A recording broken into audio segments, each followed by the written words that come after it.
Bonjour à tous.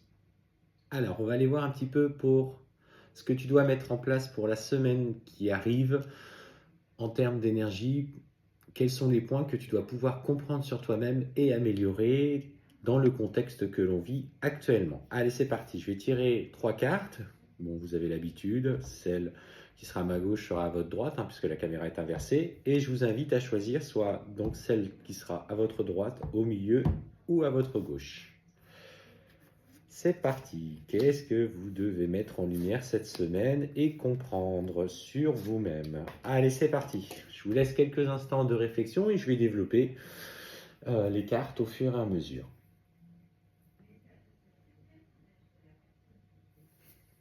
Allez, on est parti.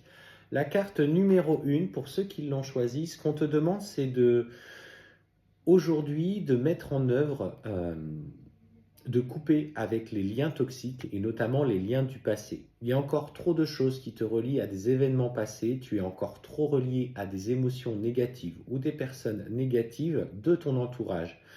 Et en fait, aujourd'hui, on te demande, tu vois, de les couper. Alors, comment les couper?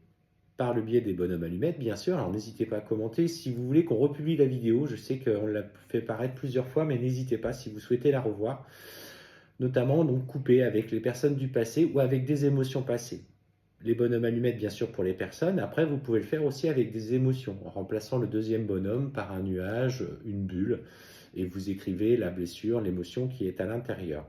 Ce que vous pouvez faire aussi, c'est de vous mettre un petit peu dans l'écriture et de poser les mots que vous avez besoin de poser par rapport aux personnes du passé, que vous leur envoyez ou non. Ça, c'est votre libre arbitre, votre choix. Mais voilà, une façon pour toi aujourd'hui de te détacher des liens du passé. La carte numéro 2.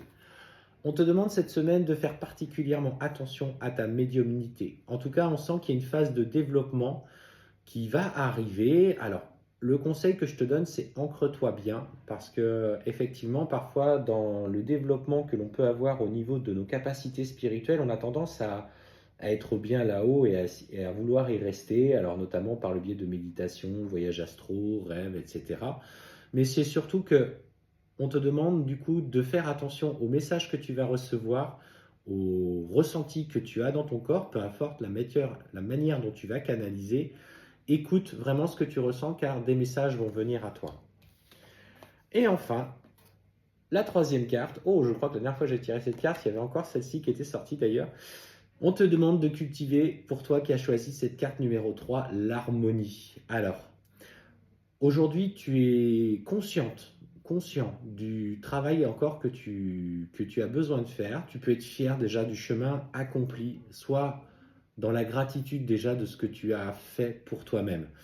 Euh, Quand tu as des pensées négatives qui viennent te perturber, des frustrations, que les choses ne vont pas dans ton sens, ton entreprise ne se développe pas facilement, ou tu espérais des résultats plus concrets, sois simplement déjà dans la gratitude de ce que tu as. Alors plus facile à dire qu'à faire, je l'entends, mais voilà, chasse un petit peu ces émotions négatives pour te reconnecter au moment présent dans ce que tu aimes faire avec ton énergie du cœur. À partir du moment que tu utilises l'énergie du cœur pour produire, pour construire, ça va toujours dans le bon sens et vous serez toujours récompensé. Voilà ce petit message que tu devais entendre pour toi aujourd'hui.